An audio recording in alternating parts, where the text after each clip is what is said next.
Ayan mga ka-farmers, oh. Uod na yan ang siyang maninira po ng ating bunga.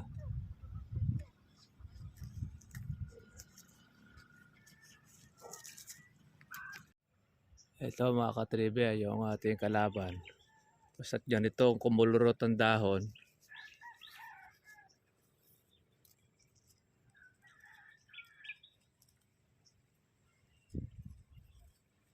yan. Hanapin nyo na. Sigurado, nandito yung ating uod.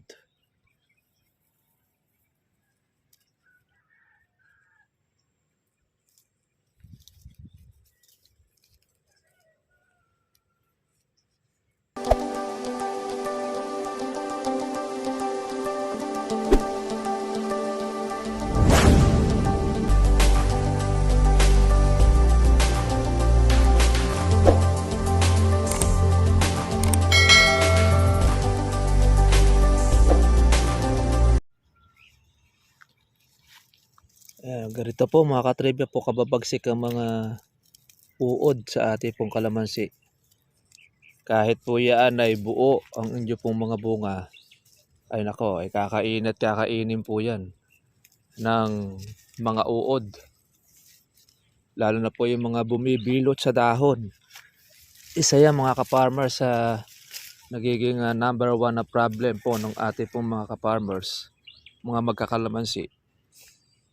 Kaya hindi ka po nakakasigurado, kahit buo ang bunga ng kalamansi ninyo ay hindi po siya aatakihin ng insekto. Yung paro-paro, ang kanya pong focus, mga bulaklak. Pero pagdating naman po dun sa bunga at sa buko, ang mga uod naman ang siyang tumitira. Magaling po yan dahil makapapansin po ninyo, yung pong mga uod ay nagkukubli doon po sa mga dahon. Yan, dyan po sila ngayon, nagtatago. Kaya pagka halimbawa, mag-i-spray tayo, hindi po natin siya masasapol dahil nakakubli siya sa dahon. Makokoberan siya. Kaya paglipas po ng gamot, mga katribya, saka po siya ngayon aatake. Kakainin po niya ang mga bunga natin mga maliliit. Kaya marami pong kalaban ang kalamansi. Ang mga ka-farmers po natin, napipilitan pong mag-insecticide. Dahil kahit buo na ang bunga ng inyong kalamansi, target pa rin po niyan. Kainin po noong maliliit po ng mga uod. Kaya kailangan ay be observed. Lagi natin tinitingnan yung ating inaalagaan. Pagka halimbawa merong umaatake, ay kailangan nyo po mga ka-farmers na solusyonan. Kailangan po natin siya na maapulahan ng ating tinatawag na antidote. Ayan o. Ayan, pati yung usbong po ng inyong mga kalamansi ay sisirain, kakainin noong uod. Kaya bandang huli, makikita nyo kalamansi, wala na pong dahon. Magpapanibagong supang na lang uli dahil nasira po siya ng mga uod. Kaya yung pong ating kalaban mga ka-farmers ay madami. Kaya ito naman kasi mga ka-farmers sa atin ay di naman natin ito power spray ang gamit. Kaya po pwede po makapagkubli yung ating pong mga insekto sa ating kalamansi. Yun naman po ang isa sa advantage kapag power spray, na talagang lahat ng tamaan ay kanya pong matatamaan kasi malakas po ang kanyang buga. Pero di naman po kailangan mga katribya na siya ay paligo. Aksayado naman po ng gamot yan sa lahat ng ating pong mga ka-farmers. Ayan. Kaya pinagmamasdan po natin itong ating kalamansi. Ano po yung kanyang magiging sakit. Ayan, meron pong mga maliliit po na mga bulaklak po sa lumulusot na naman. Napakasipag po ng kalamansi kahit na siya po ay merong mga bunga, may mga buko. Basta't na siya po ay nakatikim ng tubig at nasubuan mo ng pataba, maglalabas po siya ng kanyang bulaklak. Kaya pag hindi mo naman siya inalagaan, ayan, ang mga uod naman po ang siyang magpipiesta. Sila naman po ang siyang mamumunini at manginginain noong ating bunga. Kaya mangyayari, ang mga uod lang ang ating binigyan ng pagkain. Hindi tayo natustusan ng pagkain, mga katribya. Kaya kailangan aapulahin din po natin siya ng ating pang-insecticide. Ayan mga ka-farmers, good morning po sa lahat. Sumipa na po talagang tuluyan ng ating po mga kurodo at gasolina. Napakalaki po ang magiging epekto nito sa ating farming, sa paggugulay, pagkakalamansi, lalo na ang pagpapatubig. Number 1 yan na kailangan ng mga farmers para matubigan ang ating mga gulay, ating mga tanim, mga palay, kalamansi. Gumagamit po tayo ng ating diesel or gasolina. Sa mahal po ng gasolina at ang ating mga diesel, mga katribya, ay halos kulang 100 na at magtataas pa. Itong Martes na yan mga katribya, baka umabot na ng mga 100. Mag-iiyakan na po ang ating mga ka-farmers sa tindi ng presyo. Pero ang mga gulay naman, mga katribya, ay nananatili pa rin po sa mababang presyo. Kaya sino po ang magiging talo? Ang talo pa rin ang mga magsasaka, ang mga maggugulay. Kaya po ang nangyayari, kagat. Ayan.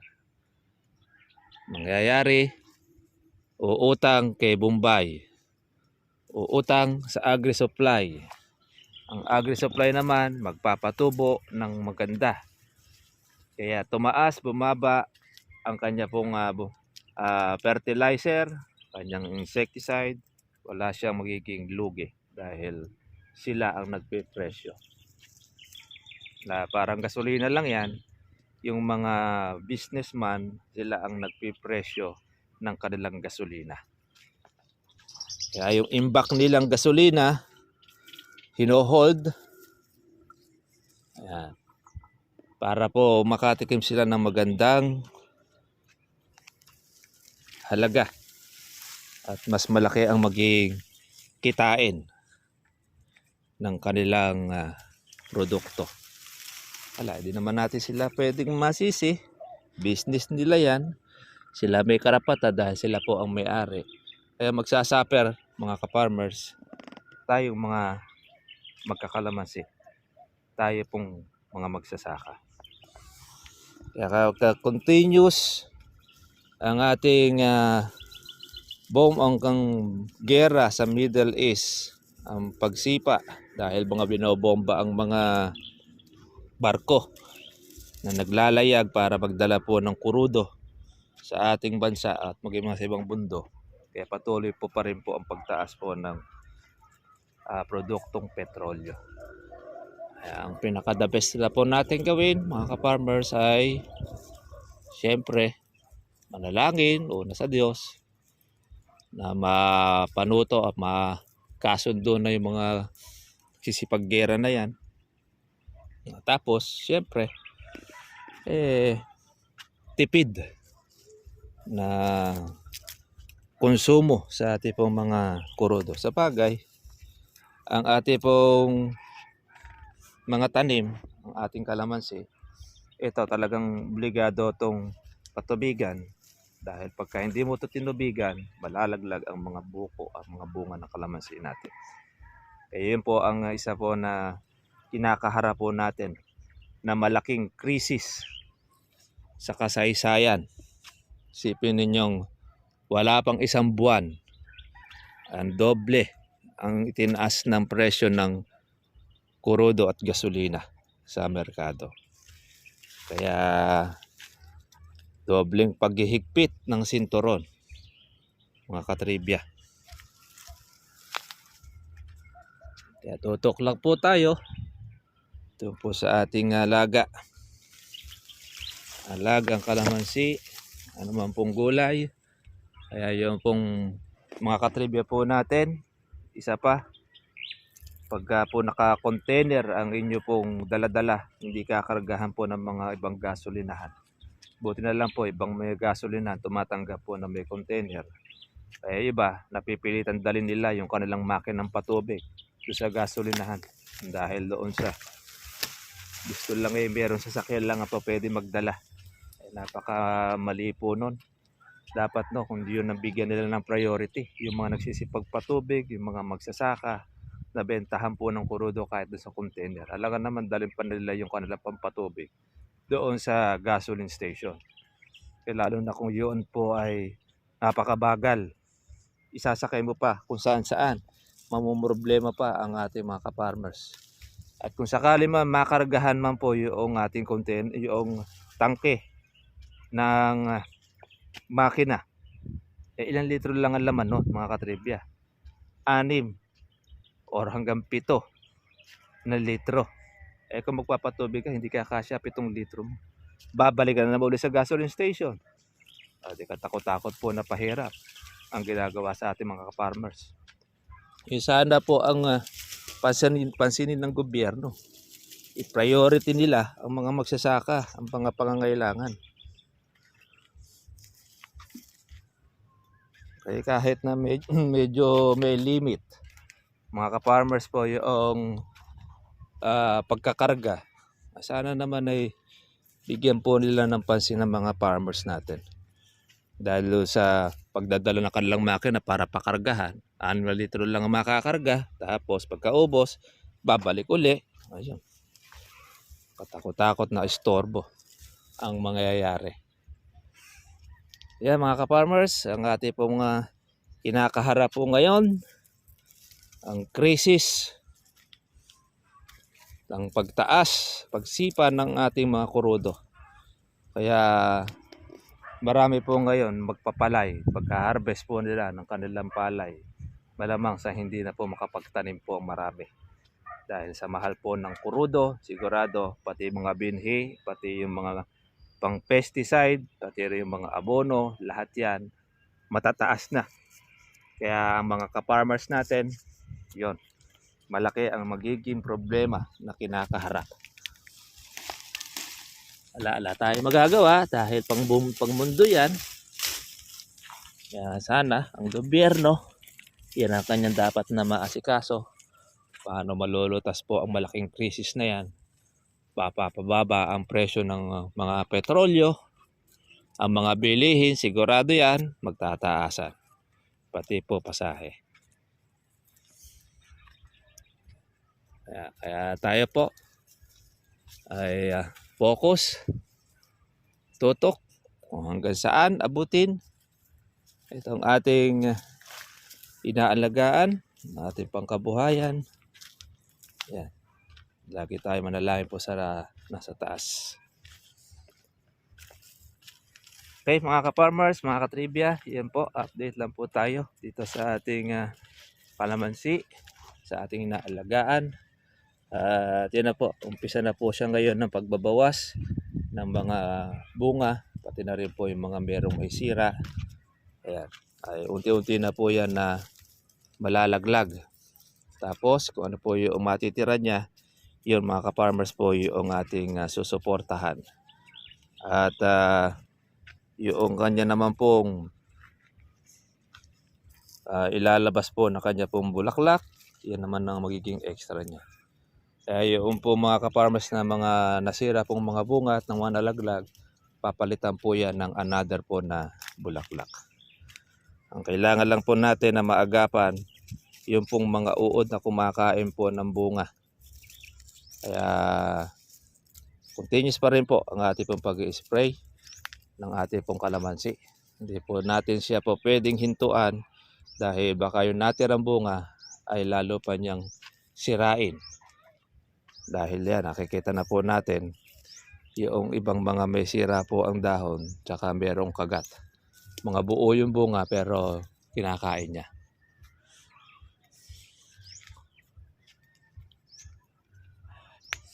Okay mga ka-farmers, sige po, kita na po tayo po bukas. God bless po sa inyong lahat.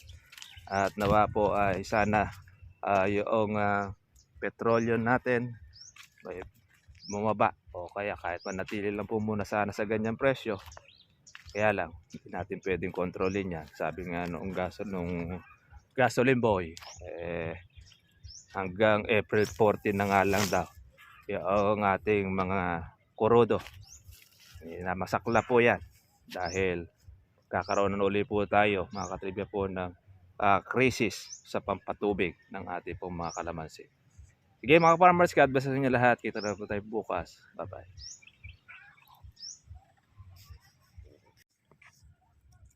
Ito mga katribya po yung nagkukubli yung uod natin sa ganito dahon.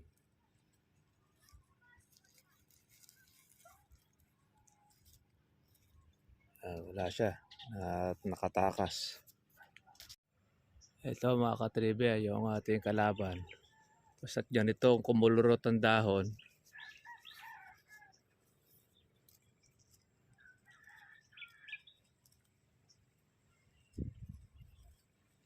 yan, hanapin nyo na. Sigurado nandito yung ating uod.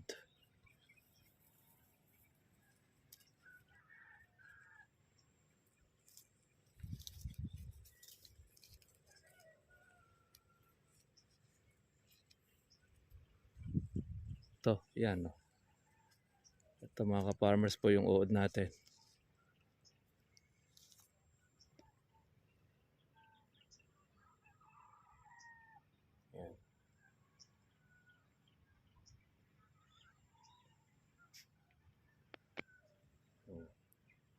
Yan yung uod to.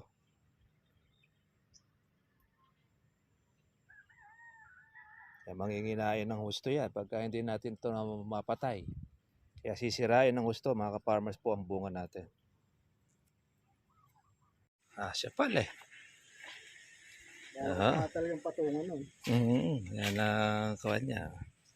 Ito na po yung dadalhin po sa hain. Yan, kay Madam. Shoutout po natin si Madam. Kanya pang ipanghuhulip sa kanyang kalamansi na mga napatay. Dahil kaya naman niya malalaki. Diretso.